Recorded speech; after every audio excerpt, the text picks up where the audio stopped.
भवसंभव भीति भेदनम सुख संपत् करुणानिकेतनम व्रतदान तप क्रियाफलम सहजानंद गुरुम भजे सदा वर्णिवेश रमणीय दर्शनम मंदहास्य रुचिराननाम्बुजम पूजितं सुरनरोत्तमे मुदा धर्मनंदनमहं विचिन्तये त्वं सुखान्तभृतं कान्तं त्वं कान्तं सर्वदोगतं त्वं गते द्वेगदेवत्वं त्वं वंदे भक्तिकासुतम्। સર્વ અવતારી સર્વ કારણના કારણ આપણા સૌના મોક્ષદાતા ઈષ્ટદેવ ભગવાન શ્રી સ્વામિનારાયણ સંપ્રદાય દક્ષિણ વિભાગ અધિષ્ઠાતા દેવ વડતાલવાસી શ્રી લક્ષ્મીનારાયણ દેવ હરિકૃષ્ણ મહારાજની છત્રછાયામાં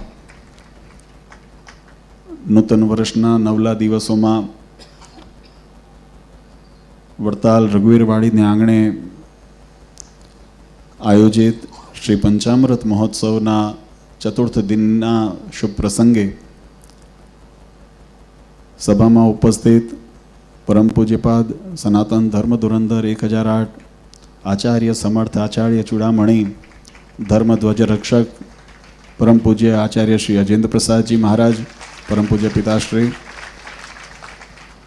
ધર્મકુળાશ્રિત વાલા સર્વે અમારા સંતો પાર્ષદો, શ્રીજીના લાડીલા ધર્મકુળાશ્રિત વાલા સર્વે સત્સંગી હરિભક્તો, સર્વ ધર્મ પ્રેમી સજ્જનો, સર્વ મોક્ષભાગી જીવાત્માઓ, દરેક ભક્તજનોને અમારા હૃદયપૂર્વક જય સ્વામિનારાયણ. વાલા ભક્તો, ભગવાન શ્રીહરિની અસીમ કૃપાથી આ ઘોર કળીકાળની અંદર જીવાત્માનો માર્ગ મોક્ષને માર્ગે જીવાત્મા આગળ વધી શકે, એનો મોક્ષ માર્ગ સુલભ અને નિષ્કંટક બને એટલા માટે ભગવાન શ્રીહરિએ આ ધરા ઉપર મનુષ્ય તનો ધારણ કરીને અનંત જીવાત્માના કલ્યાણના ભાતારૂપ આ મોક્ષનો ધોરીમાર્ગ આ સંપ્રદાયના રૂપે આપણને આપ્યો છે. પણ આ સંપ્રદાયમાં જે ભગવાન શ્રીહરિએ આપણા ઉપર કૃપા કરી છે એનો આસ્વાદ જીવાત્માને, એના લાભની પ્રાપ્તિ જીવાત્માને ક્યારે થાય? તો જીવાત્મા એ માર્ગ ઉપર ચાલે તો. અમે ઘણી વખત આ દ્રષ્ટાંત દઈએ છીએ કે આપણે કોઈ એક લક્ષ્ય પ્રાપ્તિનો નિર્ધાર કર્યો હોય, એક દિશા અથવા તો એક સ્થાન જવાનો આપણે સંકલ્પ કર્યો હોય અને એ દિશા નિર્ધાર કરીને, દાખલા તરીકે એટલે વાત સમજાય દ્રષ્ટાંત સાથે આપણે જો સમજીએ તો અહીંથી મુંબઈ જવાનો સંકલ્પ કર્યો છે અને આપણને ખબર પણ પડી કે 8 નંબરનો હાઈવે છે, એ આમ દિલ્હીથી મુંબઈ સુધી એ રસ્તો જાય છે. એટલે આપણે પોતાનું વાહન લીધું અથવા સાધન જે પણ હોય એને લીધા અથવા તો પગે ચાલતા આપણે ત્યાં ગયા અને એ રોડ સુધી પહોંચી ગયા અને પછી વખાણ કર્યા કે બહુ સરસ રોડ, 8 નંબરનો એક્સપ્રેસ હાઈવે છે, 8 ટોલ વગરનો હાઈવે છે અને એકદમ ખાડા ખડિયા વગરનો હાઈવે છે. 10 જણા આવે તો એની બેસીને આપણે ચર્ચા પણ કરીએ અને મહિમા પણ ગઈએ, પણ એ માર્ગ ઉપર એક ડગલું આગળ ન વધીએ તો આપણે ક્યારેય મુંબઈ પહોંચાય નહીં. એમ ભગવાન સ્વામિનારાયણે પણ અને આપણી આ સનાતન વૈદિક પરંપરા જે આપણા શાસ્ત્રોએ આપણને શીખવી છે એ કર્મ પ્રાધાન્ય આપણી સંસ્કૃતિ આપણને બતાવી છે. જીવાત્માને પોતાના આત્મકલ્યાણ માટે વિવિધ સાધનોની ઉપલબ્ધિ એને કરાવવા માટે પરમાત્મા આવા સંપ્રદાય અથવા તો શાસ્ત્રો અથવા તો ભગવાનના મંદિરો વગેરેની ઉપલબ્ધિ કરાવે છે. પણ એ સાધનોનો જો જીવાત્મા ઉપયોગ ન કરે અને જો પોતે કર્મ ન કરે તો એ જીવાત્માની ગતિ ક્યારેય થતી નથી. એટલે કોઈ દિવસ એવા વહેમમાં ન મારવું, કોઈ ધબ્બો મારે, ધબાકા મારે, એમાંથી આશીર્વાદથી કોઈનું કલ્યાણ થતું નથી. આ વાત નિર્વિવાદ છે. પોતાના કલ્યાણ માટે જીવાત્માને જો પોતે દાખલો કરવો હોય અને દાખલાની પણ રીત આપણને શીખવાડીને આ પંચામૃત મહોત્સવ જે આપણે કર્યો, તમે જો એની અંદર મેં પહેલા દિવસ પણ વાત કરી હતી કે આનો મુખ્ય ઉદ્દેશ એ છે કે જીવાત્માને ભગવાનના રંગે રંગવા છે. આ જીવાત્માને માયાના અનેક આવરણોની અંદર જીવાત્મા જે અટવાયો છે એની નિવૃત્તિ થાય. કદાચ માર્ગ ભૂલ્યો હોય, અજ્ઞાનતા હોય તો એ દૂર થાય અને ભગવાનનો શુદ્ધ ઉપાસના ભક્તિનો માર્ગ એને પ્રાપ્ત થાય ને. એટલે જો આપણે ક્રમશઃ ઉત્સવ, આ સંપ્રદાયની અંદર મહત્વ, ભગવાને જે જે ઉત્સવ કર્યા ને એ ઉત્સવની પરંપરા પણ મહારાજે એ જ ઉદ્દેશથી બતાવી છે. અને એટલા માટે ધર્મદેવના પ્રાગટ્ય મહોત્સવથી આપણે શરૂ કર્યું. જીવનમાં સૌથી પહેલાં તો ધર્મ મર્યાદા લાવજો. ત્યાર પછી એ ધર્મ મર્યાદાની સાથે ભગવાનની મહાત્મ્ય સહિત ભક્તિ અનિવાર્ય છે. જીવાત્માની પાત્રતા કેળવાય અને પાત્રતા કેળવવા માટે જીવાત્માને ધર્મને અનુસરવું પડે. અને ધર્મ જ્યારે જીવનની અંદર પ્રધાનપણે જ્યારે સ્થિર થાય ત્યારે એવા ધર્મે કરીને મહારાજ વચનામૃતમાં પણ લખ્યું કે જ્યારે વ્યાખ્યા કરીને કે એમાં પણ મહારાજ વચનામૃતમાં કીધું પહેલાં આચરણના ધર્મ શીખવાના, પછી ઉપાસનાના ધર્મમાં જવું. કારણ કે જ્યાં સુધી પાત્રતા નથી થઈ ત્યાં સુધી કેવળ મહિમાની મોટી મોટી વાતો કરવાથી કદાચ આપણે આપણા લક્ષ્યને નહીં પામી શકીએ. એટલે ધર્મદેવના ઉત્સવથી આપણે સંકલ્પ કરવાનો છે કે અમારા જીવનની અંદર ધર્મ કાયમ જાગૃત રહેશે, પ્રગટ રહેશે. ધર્મ મર્યાદાનું ક્યારે લોપ નહીં કરીએ. ભક્તિનો મહિમા જે આપણે તે દિવસ પણ વાત કરી હતી ને સમજ્યા હતા કે ભક્તિ એ ભગવાનને રાજી કરવાને માટે એક એવું સાધન છે કે જેનું પ્રતિપાદન ભગવાન શ્રીહરિએ પણ કર્યું છે કે આમના જેવું બીજું સાધન અમને કોઈ પ્રિય નથી. એટલે ભક્તિને પણ અનિવાર્ય કરી છે આપણા જીવનની અંદર. તો એ ભક્તિ દેવીનું પણ આપણે પ્રાગટ્ય મહોત્સવ કરીને સંકલ્પબદ્ધ કર્યા કે અમારા જીવનની અંદર કાયમ અમે ભક્તિ કરતા રહીશું. અને પછી ભગવાનના જે દિવ્ય ચરિત્રો આ ધરા ઉપર, આમ તો ગઈકાલે પૂજ્ય મહારાજશ્રીએ આપણને ઘણી બધી માર્મિક અને સમજણની વાતો આપણને બહુ સુંદર પોતાના મંતવ્ય દ્વારા સમજાવી છે. એ ગુરુના શબ્દોની અંદર કેવું ઊંડાણ હોય ને કેટલી ઊંચાઈ હોય ને એ તો શબ્દને જ્યારે વાગોળીએ એનું મનન કરીએ ને ત્યારે ખબર પડે. અમને કદાચ કોઈ એમ કહેતો હોય કે લાલજી મહારાજ બહુ સારું બોલે, પણ અમને ઘણું બધું શીખવા મળ્યું ગઈકાલે.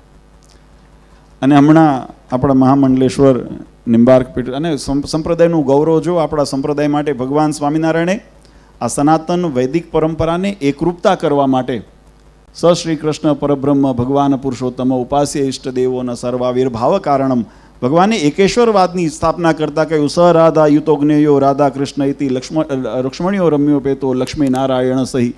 મહારાજે એકેશ્વરવાદની સ્થાપના કરી. શિક્ષાપત્રી આદિની અંદર મહારાજે સ્પષ્ટ લખ્યું ભગવાનને ભગવાનના અવતારની અંદર કોઈ દિવસ ભેદ ન જાણવો, એનું ખંડન થાય એવા શાસ્ત્રો ન વાંચવા, એવાના મુખે કોઈ દિવસ કથા ન સાંભળવી. એ એકેશ્વરવાદનું જો તાદ્રશ્ય સ્વરૂપ જોતા હોય, કારણ કે આ સંપ્રદાય, ગઈકાલે મહારાજે એક બહુ સુંદર વાત કરી કે આ સંપ્રદાયની વૈદિક સંપ્રદાયનું પ્રમાણ એ સનાતન વેદોના પ્રમાણની અંદર જ્યારે કસોટીમાં ખરો ઉતર્યો ને ત્યારે આ સંપ્રદાય વૈદિક થયો છે. અને એ જે સિદ્ધાંતોને અનુસરીને આ સંપ્રદાય વૈદિક થયો છે એ સંપ્રદાયની એકરૂપતા જો આજે સનાતન ધર્મના જે મુખ્ય પીઠો છે, દુનિયામાં ઘણી વખત અજ્ઞાનતાથી લોકો ઘણું બધું કહેતા હોય, ભગવાનના વિશે ઘણું કહેતા હોય, ભગવાનના અવતાર વિશે ઘણું કહેતા હોય, ભગવાનના ઐશ્વર્ય વિશે ઘણું કહેતા હોય, ભગવાનના ચરિત્રો વિશે ઘણું કહેતા હોય, ભગવાનના શાસ્ત્રો વિશે પણ ઘણું કહેતા હોય, પણ એ અજ્ઞાનીના કદાચ મુખની વાણી હોય. પણ સંપ્રદાયના જે જ્ઞાતા છે, આ સંપ્રદાયનું ગૌરવ પૂજ્ય મહારાજ શ્રી પૂજ્ય નરેન્દ્ર પ્રસાદજી મહારાજને આનંદના 3 પેઢીનો તો હું સાક્ષી છું કે સનાતન વૈદિક ધર્મની જે મુખ્ય પરંપરાઓ છે એમાં શંકરે સંપ્રદાયની શંકરાચાર્યની પીઠ હોય કે વલ્લભ સંપ્રદાયની વૈષ્ણવાચાર્યની પીઠ હોય, નિંબાર્ક સંપ્રદાયની નિંબાર્કાચાર્યની પીઠ હોય, મધ્વ સંપ્રદાયની મધ્વાચાર્યની પીઠ હોય, રામાનંદ સંપ્રદાયના રામાનંદાચાર્યની પીઠ હોય. આ તમામ સંપ્રદાયોએ સ્વામિનારાયણ સંપ્રદાયને સનાતન વૈદિક ધર્મ તરીકે સ્વીકાર્યો છે, એને માન્યતા આપી છે અને બધાની સાથે એનો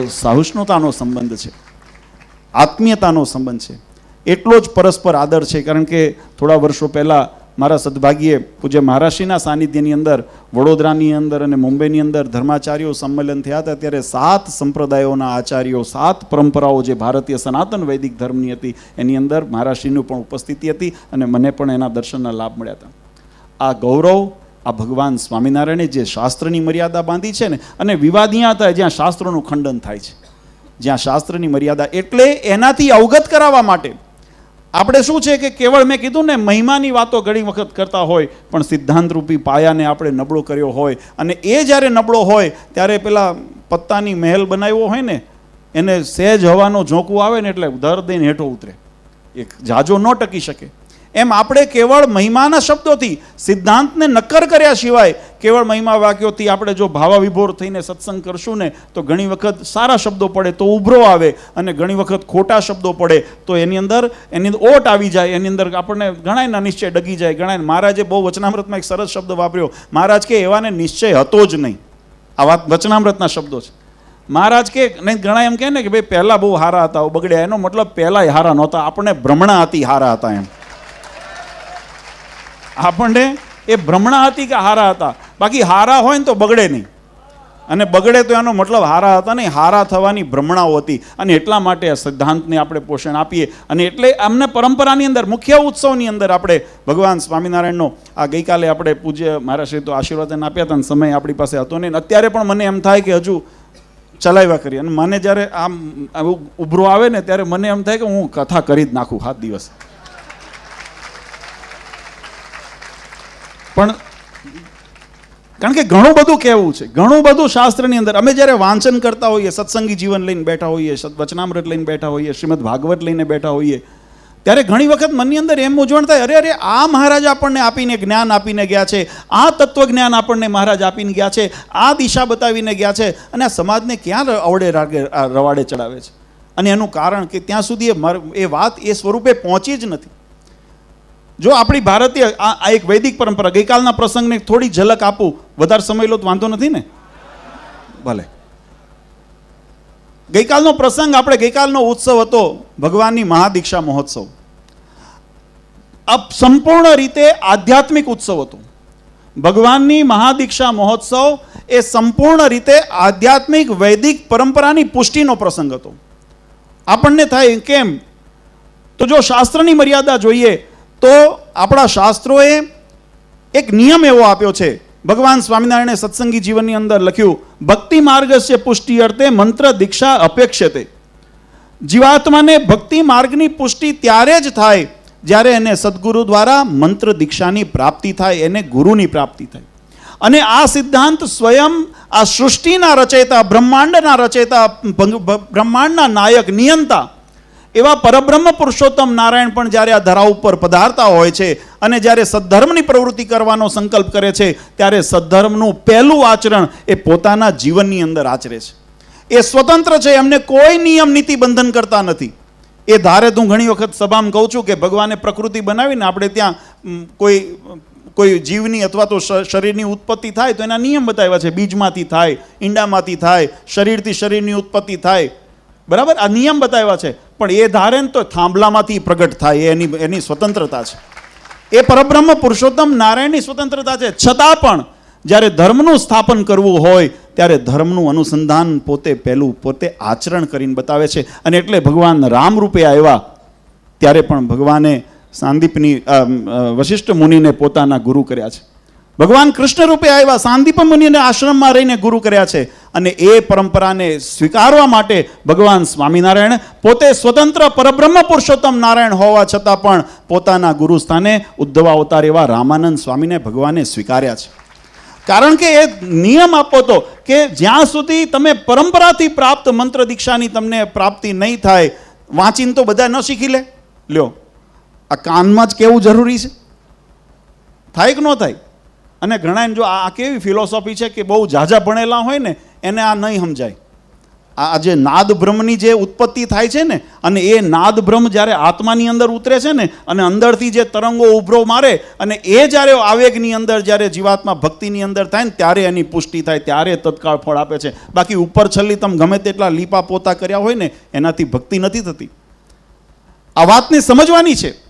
ભગવાન સ્વામિનારાયણે એટલે અને કેટલો આધ્યાત્મિક માર્ગ, જે વૈદિક પરંપરા હતી કે મંત્ર દીક્ષા, અને મંત્ર ક્યાંથી લીધા? રામાનંદ સ્વામી પોતે એના અધિકારી નહોતા. રામાનંદ સ્વામીને પણ ભગવાન શ્રી હરિએ સ્વપ્નાવસ્થાની અંદર વૃંદાવનની અંદર આ મંત્રો આપે. સત્સંગી જીવનની કથા કોઈ વખત વિસ્તારથી કરીશ, ભગવાન મારા પર કૃપા કરશે ને એવું મોકો આપશે ને. બહુ સુંદર સિદ્ધાંત સમજવા જેવો છે. જે મંત્રો રામાનંદ સ્વામીને ભગવાન સ્વામિનારાયણે વૃંદાવનને વિશે સ્વપ્નાવસ્થાની અંદર આપ્યા, એટલે ભગવાન સ્વામિનારાયણે, ભગવાન હરિકૃષ્ણ પૂર્ણ પુરુષોત્તમ નારાયણે રામાનંદ સ્વામીને જવાબદારી આપી હતી કે આ હું જ્યારે આવું ને ત્યારે મને પાછા આપજો. આ તમારી ઉત્પત્તિ નથી. એ મંત્ર રામાનંદ સ્વામીની ઉત્પત્તિ નહોતી, સ્વયં પરબ્રહ્મ પુરુષોત્તમ નારાયણની ઉત્પત્તિ હતી. અને જવાબદારી કેટલી સોંપી હતી કે હું જાઉં ત્યારે મને પાછા આપજો, પછી એનું શું કરવું હું જોઈ લઈશ. આ વાત નહીતર તો વાત આગળ કરતા ગયા હોત ને. રામાનંદ સ્વામીએ તમે જો બહુ સુંદર આજે પટ્ટાભિષેકનો આપણે ઉત્સવ કર્યો છે, પટ્ટાભિષેકનો મહોત્સવ કર્યો. ગઈકાલે દીક્ષાની વાત અહીંયા પૂરી કરીને પછી પટ્ટાભિષેક ઉપર આવું. દીક્ષાની અંદર રામાનંદ સ્વામીએ ભગવાન સ્વામિનારાયણને મંત્ર આપ્યા, કારણ કે એક વૈદિક પરંપરા છે કે જે પરંપરાથી મંત્ર દીક્ષા પ્રાપ્ત થઈ હોય એની અંદર તાકાત હોય ને એ તાકાત જ્યારે નાદ બ્રહ્મ બને, જ્યારે મંત્ર દીક્ષા પ્રાપ્ત થાય ત્યારે જીવાત્મા અધિકૃત થાય છે ભક્તિ માર્ગની અંદર ચાલવાને માટે. આ સિદ્ધાંતને અને આ એટલો દિવ્ય અને આધ્યાત્મિક પ્રસંગ છે, પણ કેટલાક લેભાગુ છે ને અકલમઠા, આની અંદર પણ પોતાનો સ્વાર્થ અને રાજકારણ નાખે છે. સ્વામિનારાયણ તો સાધુ હતા, ભગવાનને ભગવા કપડાં પહેરાવે. તમે સત્સંગી જીવન ખોલજો ને વાંચજો. ભગવાન સ્વામિનારાયણને જ્યારે દીક્ષા રામાનંદ સ્વામી આપી છે એના પૂર્વના પ્રસંગ અને એના પછીના પ્રસંગને જોજો. એક વખત કદાચ પ્રશ્નોત્તરીની અંદર પણ આ કોરોના કાળની અંદર અમે આ વાત કરી હતી. બાપુજી આજ્ઞા લઉં ને 2 મિનિટ? હા, મારી મર્યાદા છે. બાપુજી બેઠા હોય તો મારે વધારે ન કહેવાય, પણ મેં કીધું ને ઉભરો આવે છે. ભગવાન સ્વામિનારાયણ જ્યારે બાળપ્રભુ તરીકે જ્યારે પ્રગટ થયા ત્યારે સૌ પ્રથમ ભગવાનની દીક્ષા એ પિતા ધર્મે ત્યાં છપૈયાની અંદર, અયોધ્યાની અંદર જ્યારે સંસ્કાર કરવામાં આવ્યા છે ત્યારે યજ્ઞોપવિત સંસ્કાર કરીને એમને મંત્ર દીક્ષા આપી છે ને ત્યારે એમને મંત્રો આપ્યા છે. ધર્મદેવ પાસે આ મંત્ર ક્યાંથી આવ્યા? તો ધર્મદેવને રામાનંદ સ્વામીએ સ્વયં જ્યારે મંત્ર દીક્ષા આપી, જ્યારે ધર્મદેવ એ રામાનંદ સ્વામીના શિષ્ય ત્યાં. ફરી કહું છું, આ દિવ્યતા છે. આમાં મોટા નાનું ગોતવા ન જશો, કોણ મોટું ને કોણ નાનું. આ બધા અક્ષરધામના મુક્તો છે.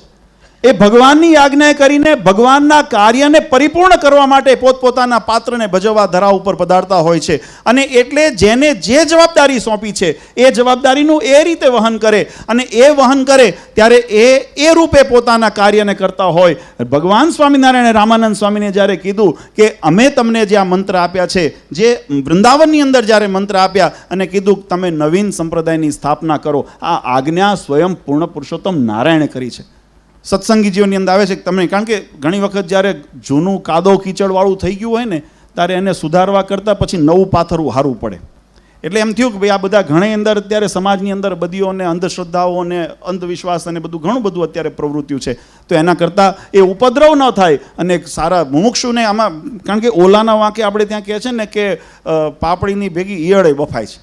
આ કળિયુગનું વાતાવરણ કળિયુગી જીવને તો ખેંચે છે, પણ એની અંદર નિર્દોષ જે ભગવાનના મુમુક્ષુ હોય એ પણ પીસાય છે. તો એના માટે કંઈ સુરક્ષાની વ્યવસ્થા કરીએ. એટલે આજ્ઞા કરી તમે સંપ્રદાયની પ્રવૃત્તિ કરો, અને ભગવાનની આજ્ઞાથી રામાનંદ, અને એટલા માટે આ સંપ્રદાયને ભલે ભગવાને ઉદ્ધવ સંપ્રદાય તરીકે બિરદાવ્યો આ સંપ્રદાયને, કારણ કે રામાનંદ સ્વામી ઉદ્ધવ અવતાર હતા ને એટલે ઉદ્ધવ સંપ્રદાય તરીકે એનું પ્રથમ નામ પડ્યું. પણ આ છતાંય આના સંસ્થાપક એ ભગવાન સ્વામિનારાયણને ગણવામાં આવે છે. આ સંપ્રદાયની સ્થાપના ભગવાને, કારણ કે એમની આજ્ઞાથી થઈ છે. એનાથી વિશેષ જ્યારે ધર્મદેવને મંત્ર આપ્યા ત્યારે રામાનંદ સ્વામીએ ધર્મદેવને ખાલી આજ્ઞા કરી છે કે તમે તમારા ત્યાં જે આશ્રિત આવે એને તમે પુરુષોને તમે મંત્ર દીક્ષા આપજો. અને ભક્તિ માતાને આજ્ઞાને આમને અધિકાર આપ્યો છે કે તમે સ્ત્રી ભક્તોને તમારા પતિના આજ્ઞાથી, એટલે ધર્મદેવની આજ્ઞાથી સ્ત્રી ભક્તોને મંત્ર દીક્ષા આપજો. આ જવાબદારી રામાનંદ સ્વામીએ પૂર્ણ કરી. પછીના ઇતિહાસની અંદર ભગવાન રામાનંદ સ્વામીના ઘણા બધા શિષ્યો હતા. રામાનંદ સ્વામીના મુક્તાનંદ સ્વામી જેવા સમર્થ શિષ્યો હતા, અને ઘણા બધા તો રઘુનાથ દાસ ને આદિ બધા ઘણા જતાઈ રહ્યા પણ હતા. પણ ભગવાન રામાનંદ સ્વામીએ એમને કોઈને પણ આ મંત્ર દીક્ષા આપી હોય એવા કોઈ શાસ્ત્રમાં ઉલ્લેખ જોવા મળશે નહીં. કારણ કે કેમ નહીં આપી? મહારાજની એવી પ્રેરણા હતી કે આ અધિકાર અમારે ધર્મકુળમાં સોંપવો છે ને, એટલે ધર્મદેવને એકને આપી, એનો ઉલ્લેખ છે, બીજા કોઈને આપી નહીં. હજુ આગળ વ્યવસ્થા સમજવાની. એ આપ્યા ત્યારે ધર્મદેવે જ્યારે છપૈયાની અંદર ભગવાનના જ્યારે જનોઈ સંસ્કાર કર્યા અને એમને જ્યારે એમને મંત્ર આપ્યા ત્યારે ભગવાનનો બ્રહ્મચર્ય આશ્રમ પ્રથમાશ્રમમાં પ્રવેશ થયો છે. જ્યારે આપણા જે વૈદિક પરંપરા પ્રમાણે 4 આશ્રમ કર્યા, બ્રહ્મચર્ય આશ્રમ, ગૃહસ્થ આશ્રમ, વાનપ્રસ્થ અને સંન્યાસ ત્યાગી આશ્રમ, આ 4 આશ્રમની અંદર ભગવાનને પ્રથમાશ્રમની દીક્ષા મળી છે, બ્રહ્મચર્ય આશ્રમની દીક્ષા પ્રાપ્તિ છે. એનું પ્રતિપાદન સત્સંગી જીવન ગ્રંથ એમ કે જ્યારે ભગવાન સ્વામિનારાયણના પિતા ધર્મદેવ અને ભક્તિ માતા આ બંનેના પ્રસંગને તમે ઉલ્લેખ જુઓ ત્યારે એમને ભગવાને જ્યારે પોતાના ધામની અંદર મોકલ્યા છે ત્યારે વ્યવહારિક ગૃહસ્થાશ્રમના નિયમ પ્રમાણે ગૃહસ્થોને મૃત્યુ સંબંધનો આશૌચ લાગે અને એ આશૌચ એટલે સૂતક, જેને આપણે સાદી ભાષામાં કહીએ છીએ, એ સૂતક લાગે અને સૂતકની અંદરના વ્યવહાર જુદા હોય. પણ એમાં લખાણું કે નીલકંઠ વર્ણી બ્રહ્મચર્ય આશ્રમમાં હતા માટે એમને બ્રહ્મચર્ય આશ્રમના નિયમ પ્રમાણે આશૌચનું પાલન કર્યું. અન્ય રામ પ્રતાપ આદિ જે મોટા ભાઈ ઈચ્છારામજી આદિ નાના ભાઈ હતા એમને ગૃહસ્થાશ્રમના ધર્મ પ્રમાણે એ પોતાના આશૌચનું પાલન કર્યું. એટલે બ્રહ્મચર્ય આશ્રમમાં ધર્મપિતાએ દીક્ષા આપી ત્યારે ભગવાન નીલકંઠ વર્ણી બ્રહ્મચર્ય આશ્રમમાં હતા. ત્યાર પછી એમના બધા વિધિ થયા, વન વિચરણની કથા છે, ભગવાનનો મેળાપ છે અને આ દીક્ષા વિધાન જે આપણે ગઈકાલે કથાનું સુંદર શ્રવણ કર્યું એ દીક્ષા વિધાન આવે છે. અને દીક્ષા વિધાન પછી આજે પટ્ટાભિષેકનો પ્રસંગ બન્યો છે. હું સંક્ષિપ્તમાં વચ્ચે ખાલી કડીઓ જોડું છું એટલે સમજવા ધ્યાન રાખશો સમજાશે. ભગવાન સ્વામિનારાયણની જે પરિસ્થિતિ જ્યારે વન વિચરણ માટે ભગવાન નીલકંઠ વર્ણી રૂપે નીકળ્યા એ અવસ્થા કઈ હતી? બ્રહ્મચર્ય આશ્રમની અવસ્થા હતી. અને જ્યારે રામાનંદ સ્વામી પાસે દીક્ષા લીધી અને રામાનંદ સ્વામી પાસે જ્યારે ગાદી એમને ગ્રહણ કરી અને પછી રામાનંદ સ્વામીએ પોતાના જ્યારે શરીરનો ત્યાગ કર્યો છે ત્યારે રામાનંદ સ્વામી પછી પણ ભગવાન સ્વામિનારાયણે એમની શાસ્ત્રોક્ત વેદોક્ત વિધિ પ્રમાણે પ્રથમાશ્રમને શોભે એવી રીતે એમની ઉત્તર ક્રિયા કરી છે. 13 દિવસનું 12 દિવસના શ્રાદ્ધ કર્યા છે અને સૂતક કર્યા છે. ત્યાગાશ્રમમાં સૂતકનો અને શ્રાદ્ધનો વિધાન નથી. હોય તો પ્રમાણ કરે. ત્યાગાશ્રમની અંદર જો એમ કહીએ કે ભગવાન સ્વામિનારાયણ સાધુ હતા અથવા રામાનંદ સ્વામી સાધુ હતા અને આ સાધુની ગાદી છે, આવું કોઈ પણ તર્ક કરતા હોય ને તો એ શાસ્ત્ર વિરુદ્ધ છે ને મૂર્ખામીની વાત છે. કોઈ એવો અહંકાર ન રાખશો. આમાં અમારો સ્વાર્થ નથી, આમાં અમારો જરાય સ્વાર્થ નથી. એના માટે આ કંઠીના સોગંદ જનેના સોગંદ કહીને કહું, આમાં અમારો એક માત્ર રૂપિયાનો સ્વાર્થ નથી. અમે માત્ર ભગવાને જે સ્થાપિત કર્યું છે એની વાત કરીએ છીએ. આમાં ભગવાનના સિદ્ધાંતની વાત છે.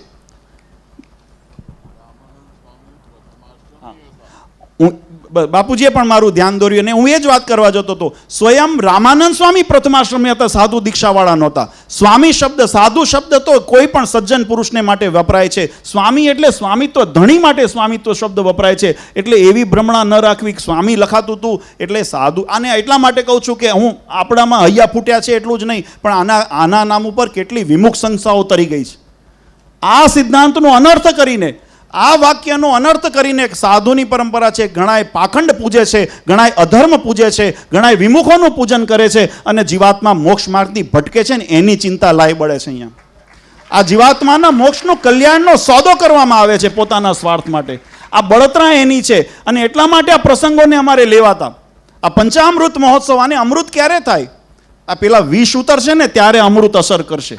આ અણસમજ રૂપી વિષને કાઢવાની જરૂર છે. સંપ્રદાયનો સિદ્ધાંત શું છે? અને રામાનંદ સ્વામી પ્રથમાશ્રમી હતા, બ્રહ્મચર્ય આશ્રમી હતા અને એટલા માટે એમના 13 દિવસનું શ્રાદ્ધ કર્મ થયું છે એવું સત્સંગી જીવન પ્રમાણ પૂરે છે. અને જ્યારે શ્રાદ્ધ થયું છે ત્યારે ભગવાન સ્વામિનારાયણે જેમ ધર્મદેવને શ્રાદ્ધ અંતિમ સંસ્કાર કરી અને જે બ્રહ્મચર્ય આશ્રમના નિયમ અનુસાર આશોચ પાડ્યા છે એ જ રીતે ભગવાન રામાનંદ સ્વામીનો અગ્નિ સંસ્કાર કરીને અને બ્રહ્મચર્ય આશ્રમના નિયમ પ્રમાણે આશોચ પાડ્યા છે, ત્યાગાશ્રમના નિયમ પ્રમાણે નથી પાડ્યા. આ સત્સંગી જીવન પ્રમાણ કે છે. એટલે પહેલી વાત કે દીક્ષાનો કોઈ અન્યાર્થ, આ મેં કીધું ને પ્યોર આધ્યાત્મિક વાત છે.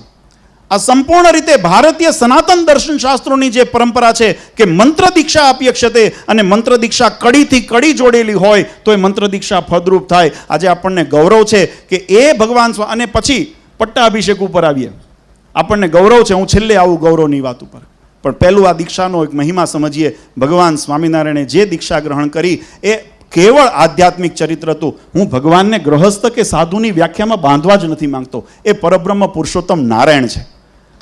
એને સાધુ કે વ્યાખ્યાની જરૂર જ નથી, એને મનુષ્ય કે દેવની વ્યાખ્યાની જરૂર નથી. એને પશુ કે પક્ષીની વ્યાખ્યાની જરૂર નથી. અને આ વચનામૃતના શબ્દો છે મહારાજ કે આ સંસારમાં કોઈ એવું સ્વરૂપ નથી, કોઈ એવી ગંધ નથી, કોઈ એવું રૂપ નથી, કોઈ એવા ગુણ નથી, અને આ સંસારમાં કોઈ એવું ધામ નથી, કોઈ એવું સ્થાન નથી કે જેને અક્ષરધામ સાથે તોલાય કે પૂરા બ્રહ્મ પુરુષોત્તમ નારાયણ સાથે તોલી શકાય. એટલે એને એવી વ્યાખ્યામાં, પણ આ કોણ કરે છે? પોતાના સ્વાર્થ માટે જેને લાલસા છે ને પોતાના સ્વાર્થને સિદ્ધ કરવા છે એ આવી વ્યાખ્યા કરે. ત્યારે સાવધાન થજો ને શાસ્ત્રને આશ્રય થજો. જે શાસ્ત્રની અંદર ભગવાન સ્વામિનારાયણ આપણને સિદ્ધાંત બતાવે છે ને એને અનુસરજો.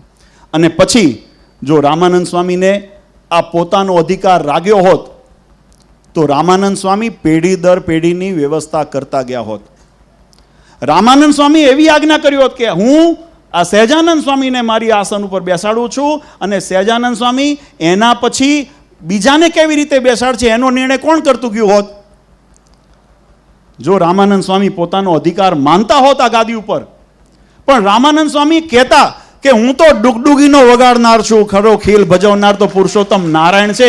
એટલા માટે એમને કેવળ પોતાનું દાયિત્વ અદા કર્યું, પોતાનું દાયિત્વ અદા કર્યું. જે જવાબદારી લઈને ભગવાને અહીંયા આગળ મોકલ્યા હતા, ધરા ઉપર રામાનંદ સ્વામી આવ્યા હતા, એ જવાબદારીનું એમને યથાર્થપણે વહન કર્યું.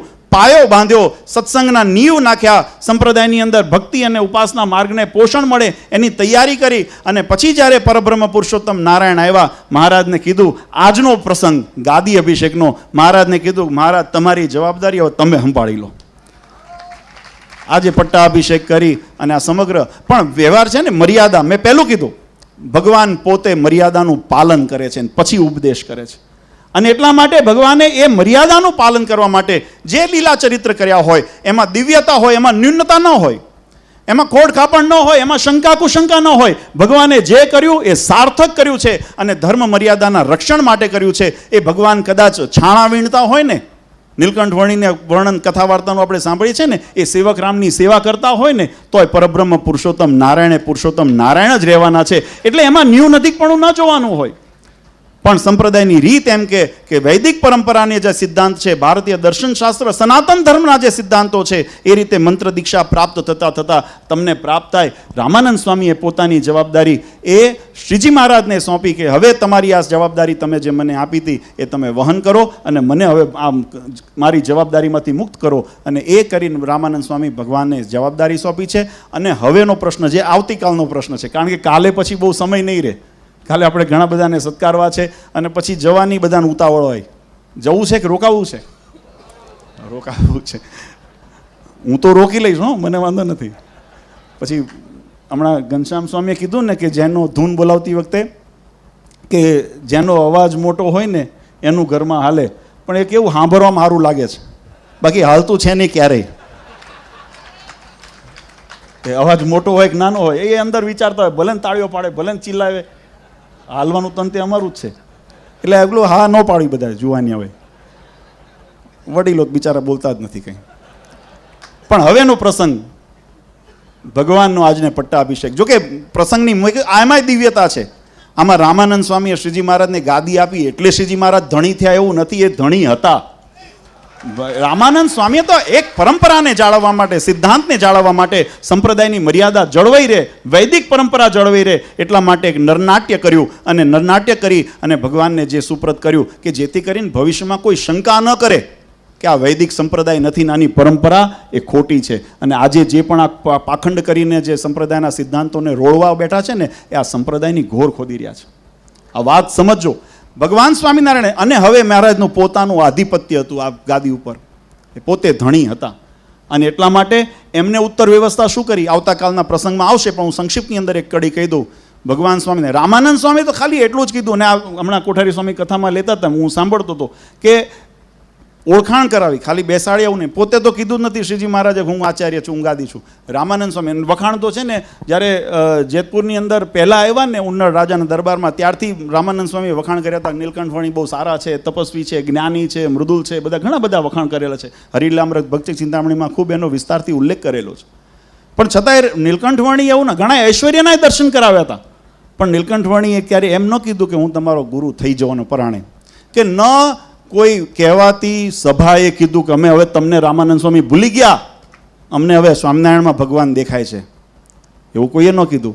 જ્યાં સુધી રામાનંદ સ્વામીએ વેદોક્ત વિધિ સાથે ભગવાન શ્રીહરિને ગાદી ઉપર બેસાડ્યા અને બેસાડીને આમ સમાજની આગળ એમ કીધું કે હવેથી આ તમારા આચાર્ય અને તમારા ગુરુ છે, એને મારા સ્થાને માનજો. પછી સમાજે એને સ્વીકાર્યો છે. મુક્તાનંદ સ્વામીને થોડો સંશય રહી ગયો હતો અને કથાય જુદી છે બહુ લાંબી. એ સંશયને કેવી રીતે ટાળ્યો અને ટાળ્યો એની પણ પ્રસા બહુ વિચાર છે, પણ સંક્ષિપ્તમાં જઈએ. મુક્તાનંદ સ્વામીને મનની અંદર સંશય રહી ગયો કે આ તો ગુરુની ગાદી છે અને હવે આ શિષ્યને, તે પાછા મુક્તાનંદ સ્વામીથી કેટલા નાના, મુક્તાનંદ સ્વામી તો જૈફ ઉંમરના, અને નીલકંઠ વણી હતું બાળપણ, જેને કહેવાય કિશોર અવસ્થાની અંદર, તો એમને ગાદી સોંપી.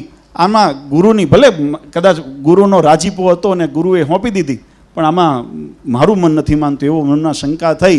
પછી ખાખરાના વનની અંદર મુક્તાનંદ સ્વામીને સમાધિ થઈ છે અને સમાધિની અંદર રામાનંદ સ્વામી આવીને કીધું છે કે મુક્તાનંદ, જેના હારું આ રામ ગટાગટ મોવડી ફૂટી, એ જ ને, આ કોણા હારું ગાંડ પણ કર્યું હતું, આ ઘરબાર કોણા હારું છોડ્યા હતા? તો કે ભગવાનને પામવા માટે. તો કે હે મુક્તાનંદ, જેના માટે તમે ઘરબાર છોડ્યા, જેના માટે ગાંડા થયા, આજે એ પરબ્રહ્મ પુરુષોત્તમ નારાયણને મેં તમને સોંપ્યા છે, તમને એની ઓળખાણ ન થઈ? હજુ મનમાં સંશય રહ્યો મુક્તાનંદ સ્વામીને, અને મુક્તાનંદ સ્વામીને રામાનંદ સ્વામીએ સમાધિ કરાવી છે, અક્ષરધામમાં લઈ ગયા છે અને ભગવાન નીલકંઠવણી રૂપે કોપિનભેર મહારાજ નીલકંઠવણી રૂપે એ અક્ષરધામને સિંહાસનની અંદર બેઠા છે અને રામાનંદ સ્વામી સહિત હજારો મુક્તો એ ભગવાન સ્વામિનારાયણના એ નીલકંઠવણીના રૂપના દર્શન કરે છે. અને આ જ્યારે જોયું ને ત્યારે મુક્તાનંદ સ્વામીને અચંબો થયો કે હું ભૂલો પડ્યો. અને પછી જ્યારે જાગૃત અવસ્થામાં આવ્યા ને, રામાનંદ સ્વામીને દંડવત કરીને ભાલ થઈ, મારી ભૂલ થઈ અને ગુરુ આપ તો દયાળુ છો, મારા ઉપર કંઈ કરો. ત્યારે એમને કીધું તમે હવે એમને સ્વીકારો. અને પછી આપણા સંપ્રદાયની પ્રસિદ્ધ આરતી, જો કે કોઈ એમ કહેતું હોય કે ભાઈ આ કોઈ જગ્યાએ લખેલી નથી, પણ આ પરંપરા એક વસ્તુ હોય. કોઈ એમ કહેતું હોય ને, ઘણા મને એક તર્ક કર્યો કે ભાઈ આપણે આ જય સદગુરુની આરતી કોઈ જગ્યાએ મુક્તાનંદ કાવ્યમાં નથી આવતી. પણ મેં કીધું કે ભાઈ બધું એવું જરૂરી નથી, ઘણી પરંપરાથી પણ વાત આવતી હોય. મારા બાપે મને કીધું, એના બાપે એને કીધું, એના બાપે એને કીધું ને એના બાપે એને કીધું ને એના બાપે એને કીધું, એટલે વાત સાચી જ હોય, કારણ કે પરંપરાથી આવી છે.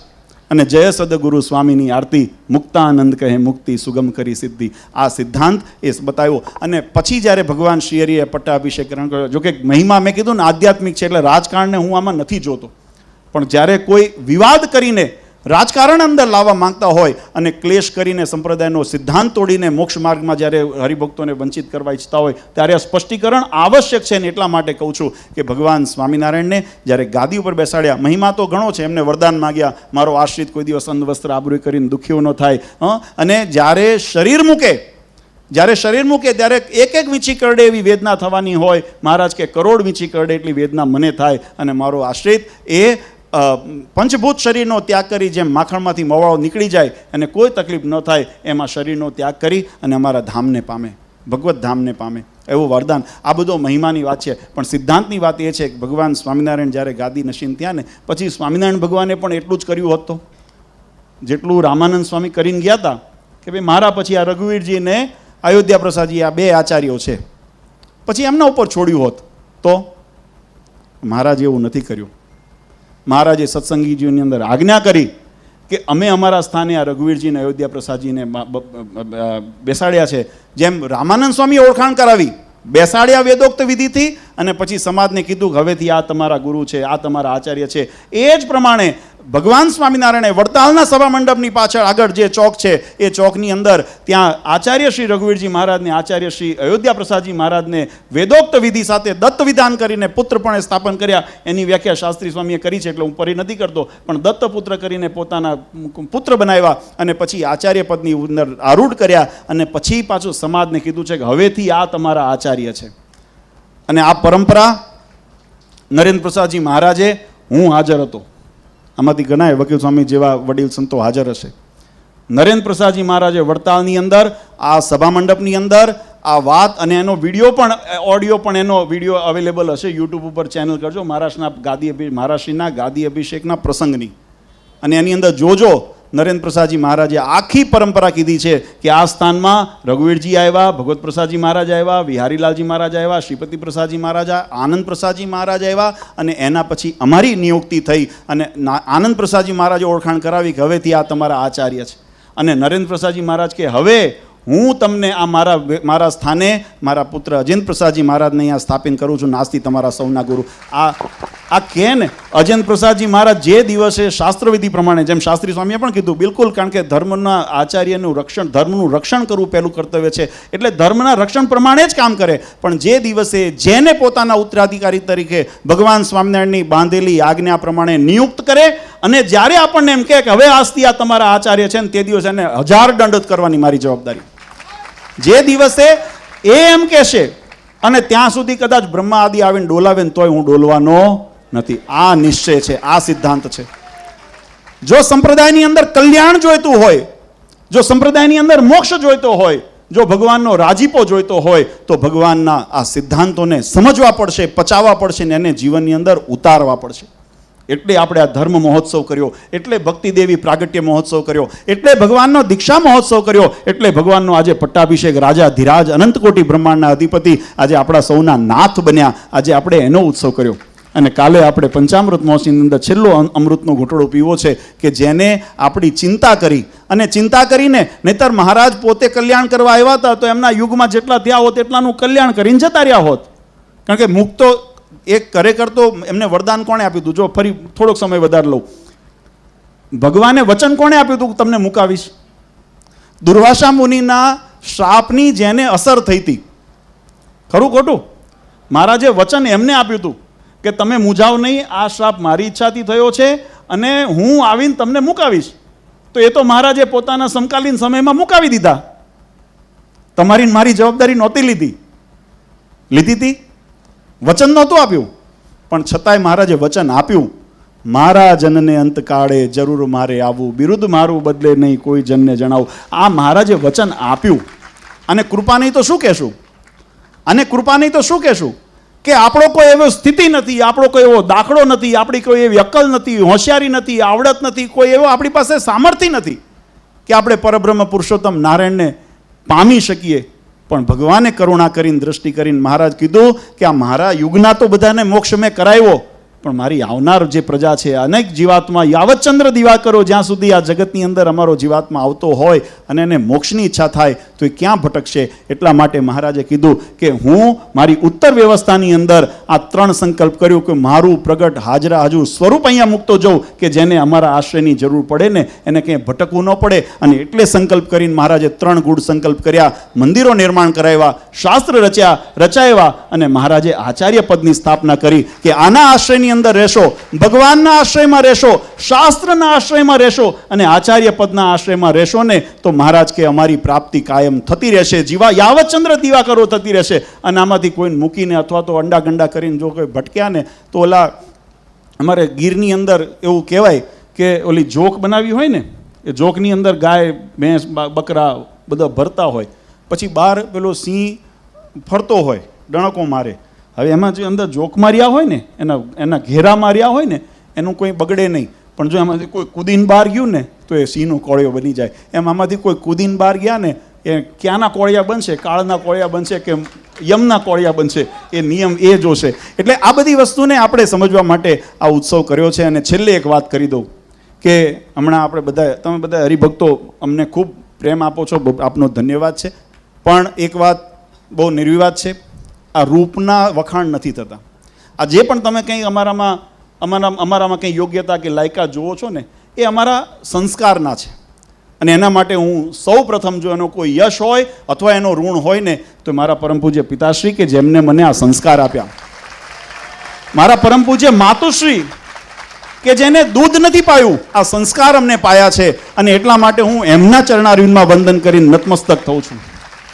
આ સંસ્કાર મારા ગુરુ એવા પરમ પૂજ્ય આચાર્ય શ્રી આનંદ નરેન્દ્ર પ્રસાદજી મહારાજના, જેમને મને કાનમાં ગુરુ મંત્ર આપ્યા. અને નાનપણથી હું 5 વર્ષનો હતો ને, સમજણો હતો, થોડો ઘણો થયો હતો, ત્યારે મહારાજશ્રી પોતાની સાથે પૂજા કરવા બેસે ને 2.5 કલાક 3 કલાક. હવે એમને તો 2.5-3 કલાક, હું તો કંટાળતો, પણ ત્યારે જોડે બેસાડતા, નાની નાની બાબતોની અંદર શીખવાડતા. આજે જે સંસ્કાર, તમને જે પણ અમારામાં ગુણ દેખાતો હોય, આ મારી આવડત નથી, આ વડીલોના, પૂજ્ય નરેન્દ્ર પ્રસાદજી મહારાજના, પૂજ્ય મોટા માતુશ્રીના, અને એને જેને મને કંઠી બાંધી પૂજ્ય આનંદ પ્રસાદજી મહારાજશ્રીના, અને પૂજ્ય મેં કીધું વર્તમાન આચાર્ય મહારાજશ્રીએ જેને અમારા ઉપર એટલો વિશ્વાસ પણ કર્યો. ઘણી વખત નહીતર નાના બાળકો હોય ને તો આપણે હંમેશા એમની આગળ તો બાળક જ રહેવાના, અને બાળક રહેવાના એટલે વિશ્વાસ જલ્દી ન બેસે, એને નહીં આવડે એને રહેવા દો એવું કરતા હોય ને, એના બદલે મહારાજશ્રીએ ઘણો બધો વિશ્વાસ મૂક્યો. એટલે જે પણ આ સંસ્કાર બોલે છે એમના માટે હું પૂજ્ય મહારાજશ્રી, માતુશ્રી અને અમારા ધર્મકુળના વડીલોના ચરણારવિંદમાં મત કરું ને, આ યશ એમનો છે, અમારો નથી. આ ભગવાન સ્વામિનારાયણનો યશ છે કે જેને આ સંસ્કારમાં અમને આ કર્યા. એટલે આજના દિવસે અતિરેક ન થાય. આ પંચામૃત મહોત્સવનો વિષય અમારો નથી, આ પંચામૃત મહોત્સવનો વિષય તમારો ને ભગવાનનો છે. આ પરબ્રહ્મ પુરુષોત્તમ નારાયણ સાથે અમારે અટામણ બનવું જ નથી.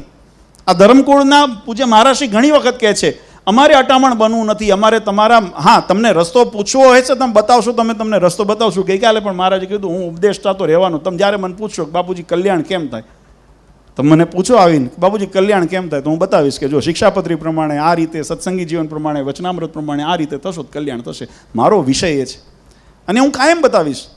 પણ પ્રશ્ન એ છે કે બાકી જે બધી વ્યવહારિક બાબતોની વિટમણાઓની થતી હોય એનો રસ્તો જુદો છે. એને આ મહોત્સવનો હેતુ તો અમારે ભગવાનને રાજી કરવાનો હતો. ધર્મદાદા અમારા પ્રભુ સ્વામી આવ્યા, મેં પહેલા દિવસે પણ કીધું હતું પ્રભુ સ્વામી આવ્યા, અને મને આનો આનંદ વિશેષ છે. અમે 3 દિવસ પહેલાં અમારે યુવાનો બેઠા હતા અંદર સભા મંડપની અંદર. કારણ કે ઘણા કેવું છે, વાદ લે છે. અમે કોઈના મનુષ્યના જ્યારે ઉત્સવ થતા હોય ને, કોઈના જન્મદિવસ, શતાબ્દી મહોત્સવ, આ બધું કોઈના દીક્ષા, આ બધું થતું હોય ને, એટલે અમે કહીએ કે ભાઈ એ યોગ્ય નથી. આપણે સંપ્રદાયની દ્રષ્ટિએ ભગવાનના ઉત્સવ કરાય. ઘણી વખત આ સંતો પણ પોતાના વડીલ સંતોના સ્મૃતિ, હું કહું તમે વડીલ સંતોની સ્મૃતિમાં ઉત્સવ કરો, વડીલ સંતોની સ્મૃતિમાં ઉત્સવ કરો, અને એ સ્મૃતિમાં ઉત્સવ સ્વામિનારાયણ ભગવાનનો કરો. વડીલ સંતોની સ્મૃતિમાં ઉત્સવ કરો એની ના નથી. મુક્તાનંદ સ્વામી, બ્રહ્માનંદ સ્વામી જેવાને યાદ કરીએ આપણે, અને એમની ઉત્સવ, પણ ઉત્સવ તો ભગવાનનો થાય. એટલે ઘણાએ વાદ લે આ ધર્મકુળનો થાય. તમે સત્સંગી જીવન ખોલજો કોઈ દિવસ, ચતુર્થ પ્રકરણ. સ્વયં ભગવાન સ્વામિનારાયણ આજ્ઞા કરીને ગયા છે કે અમારા આશ્રિતોએ ધર્મદેવનો ઉત્સવ, પ્રાગટ્ય ઉત્સવ કરવો, ભક્તિ માતાનો પ્રાગટ્ય ઉત્સવ કરવો. જ્યાં સંપ્રદાયમાં વિલુપ્ત થઈ ગયું, જેને કરવાની આજ્ઞા કરી હતી એ બંધ કરી દીધું, અને જે નહોતું કરવાનું બધું ઊભું કર્યું છે. પછી ફલાણા વંદના મહોત્સવ, ફલાણાને ઉત્સવનો અધિકાર ભગવાન સ્વામિનારાયણ ધર્મકુળમાં આપીને ગયા છે કે ધર્મકુળના નામ, ધર્મકુળની અંદર કોઈ હોય તેને તમે ઉત્સવ કરો. અને એટલે આપણે ધર્મદેવને, ભક્તિ માતાના ઉત્સવની પ્રથા આપણે પુનર્જીવિત કરી છે. અને એ પરંપરા ભક્તોએ કીધું છે ને, અમારા હૃદયમાં પણ એ છે કે આ પરંપરા કાયમ ચાલુ રહે. આ પરંપરા ક્યારેય બંધ ન થાય. જ્યાં હોઈએ ત્યાં આપણે હૃદયથી આપણે આ ઉત્સવ કાયમ ઉજવતા રહીશું, અને સાથે મળીને ઉજવતા રહીશું. એની અંદર જરાય શંકાને સ્થાન નથી. ભગવાનને પ્રાર્થના કરીએ કે આવા ને આવા ઉત્સવ થતા રહે. વધારે સમય નથી લેવો, ઘણો સમય થયો છે ને. હવે આપણે રાસોત્સવમાં જવું છે. એટલે એ રાસોત્સવ સાથે આવતીકાલે આપણા પંચમ દિન, પંચામૃતનો 5મો, ભગવાનને જે પોતાના ઉત્તર વ્યવસ્થાની અંદર મંદિરો, શાસ્ત્રો અને આચાર્ય પદની સ્થાપના કરી એનો સુંદર ઉત્સવનો કથાનું આપણે કાલે સવારે મહાપૂજા કરશું એ નિમિત્તે, અને ત્યાર પછી બપોર પછીની કથા એનું શ્રવણ કરી અને કાલે વિરામ આપશું. કાલે પૂજ્ય મહારાજશ્રી પણ આપણને રૂડા આશીર્વાદ આપશે. એટલે બધા ભક્તો જે આજે અહીંયા, અને તમને બધાને ધન્યવાદ છે કે આ દિવસોની અંદર બધા રોકાણા. મને હું તો પહેલે દિવસ બધા આવ્યા ને આયોજન કરે, મેં કોઈ રોકાય નહીં બાપુ. બધા હવને પરિવાર, ઘર, વ્યવહાર બધું ઘણું હોય, પણ બધા તમે રોકાણા હો, અમને ખોટા પાડ્યા. ધન્યવાદ એ બદલ. આવા ખોટા પાડો ને તો અમને જરાય ના નથી, પણ મહેરબાની કરીને સિદ્ધાંતમાં ખોટા ન પાડશો. ઓલા ગૌરવ લઈને ગયા ને કે સ્વામિનારાયણનો સત્સંગી કપાળમાં તિલક ચાંદલો હોય, મોઢામાં વ્યસન ન હોય, આ યુવાનોની અંદર જે થનગનાટ જોઈએ છે ને, અમને એની અંદર કોઈ દિવસ ખોટા ન પાડશો ને ભોંટા ન પાડશો. બસ એટલી વિનંતી બધા ભક્તોને. એની અંદર ખબરદાર રહેજો, સારદાર રહેજો, સાવધાન રહેજો કે આપણે સત્સંગની અંદર શું કરવા આવ્યા છીએ અને શું કરીએ છીએ. એટલે ભગવાનના ચરણારવિંદમાં પ્રાર્થના, આ ઉત્સવની ખૂબ મોજ બધા ભક્તોને આવે છે, અને આવીને આવી કાયમ ભગવાન આપણા પર કૃપા વરસાવતા રહે એવી હરિકૃષ્ણ મહારાજના ચરણારવિંદમાં પ્રાર્થના કરી વડતાલ લક્ષ્મીનારાયણ દેવ, ધર્મદેવ ભક્તિ માતા અને આપણા ઈષ્ટદેવ હરિકૃષ્ણ મહારાજ આપ સૌનું મંગળ વિસ્તારે એવી અમારા સમગ્ર ધર્મકુળ પરિવાર વતી પરમ પૂજ્ય આચાર્ય શ્રી અજેન્દ્ર પ્રસાદજી મહારાજ, પરમ પૂજ્ય સો ગાદીવાળા માતુશ્રી અને સમસ્ત ધર્મકુળ પરિવાર વતી આપ સૌને અંતરથી આશીર્વાદ આપીએ છીએ. અને વિશેષ તો યજમાનોનું કાલે લઈ લઈશું. હાલો ચાલો. સહેજાન સ્વામી મહારાજની જય.